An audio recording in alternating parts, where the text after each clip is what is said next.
뉴스입니다. 첫 소식부터 함께 보시죠. 파리 기후협정이 최종 타결됐습니다.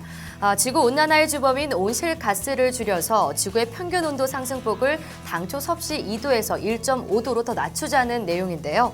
프랑스 파리에서 열린 제21차 기후변화 협약 당사국 총회는 신기후체제 합의문인 파리협정을 채택했습니다.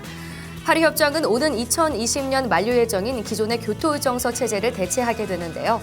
선진국만 온실가스 감축 의무가 있었던 교토의정서와 달리 파리협정은 195개 당사국 모두 지켜야 하는 구속력이 있는 합의입니다. 이 협정이 발효되면 선진국의 선도적 역할과 함께 모든 국가가 전 지구적인 기후변화 대응에 참여하게 됩니다. 한중일 FTA의 9차 실무 협상이 오늘 개최됩니다. 한중 FTA가 오는 20일에 발효되는 가운데 한중일 FTA 9차 실무 협상이 오늘부터 닷새 동안 일본에서 열리는데요. 우리 측 대표단은 이번 협상에서 상품과 서비스, 투자뿐만 아니라 통관과 위생 검역 등 다양한 분야에 대해 논의를 진행할 계획입니다. 한중일 3국은 지난 2012년 FTA 협상 개시를 선언한 뒤 포괄적이고 높은 수준의 타결을 목표로 8차례 협상을 벌여왔고 3국의 정상은 지난 11월 회담에서 협상을 가속화하기로 의견을 모았습니다. 종합반도체 글로벌 순위에서 삼성이 2위, SK하이닉스가 3위를 차지했습니다. 종합반도체는 자사 이름으로 이 반도체 제품을 직접 생산하고 판매하는 기업을 의미하는데요. 반도체 시장 조사 기관 RC인사이츠는 삼성전자가 잠정 매출 416달러로 503억 달러를 기록한 인텔에 이어 2위를 차지했다고 밝혔습니다.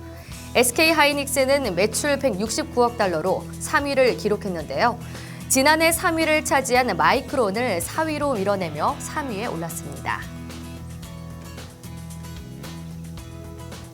금호아시아나그룹과 금호석유화학그룹이 법적으로 계열 분리됐습니다.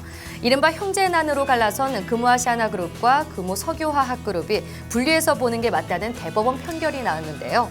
대법원은 형 박삼구 금호아시아나그룹 회장이 동생 박찬구 금호석유화학 회장이 지배하는 금호석유화학 등 8개 계열사를 같은 그룹으로 볼 수 없다며 공정거래위원회를 상대로 낸 소송에서 원고 승소를 판결한 원심을 확정했습니다. 재판부는 2010년부터 금호석화 등 8개사가 신입사원 채용을 별도로 해왔고 금호라는 상호를 쓰지만 금호아시아나 로고는 쓰지 않는 점, 또 사옥을 분리해 사용하는 점 등을 근거로 경영이 분리됐다고 판단했는데요. 앞서 공정위는 32개 회사를 모두를 이 금호아시아나 그룹 하나로 분류해왔는데 이에 박삼구 회장과 금호산업이 박창구 회장이 지배하는 8개 계열사는 같은 그룹이 아니라며 공정위를 상대로 소송을 낸 바 있습니다.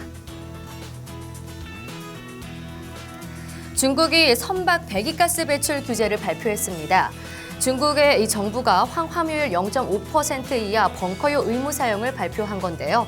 2017년부터 2019년까지 확대 적용하는 선박 배기가스 배출 규제 방안으로 국내 해운사들의 부담이 커지게 됐습니다.